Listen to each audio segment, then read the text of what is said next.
country in the world. The idea that we couldn't heat our homes or turn on the lights was ridiculous. It was frustrating, and it shouldn't have happened.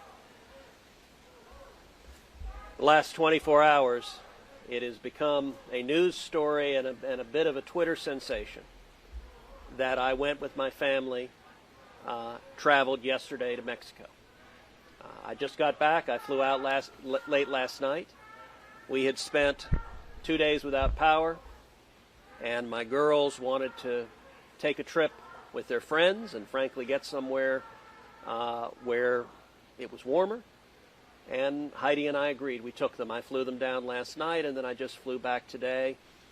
Before then and going forward, I am continuing to work with state officials, with local officials, to get the grid back on, to get power back to Texas homes. At the height, we had over 4 million Americans, over 4 million Texans without power. The governor's now reported those numbers are down to about 325,000. I'm grateful for all of the people that have gotten power, but that's still 325,000 too many people not to have power. That needs to be fixed, and after that there needs to be a serious examination as to why it was the grid was not able to handle the impact of this storm, and that's something that I'm going to press for. I know the governor's called for, and I expect leaders across the state of Texas will call for. Heidi and I, this had been a tough week, and this has been a tough year for kids all across the state of Texas, and so we were trying to be good parents and said, okay, we'll do it, and so we booked the flight. You know, I have to admit, I started having second thoughts almost the moment I sat down on the plane, because on the one hand, all of us who are parents have a responsibility to take care of our kids, take care of our family. That's something Texans have been doing across the state.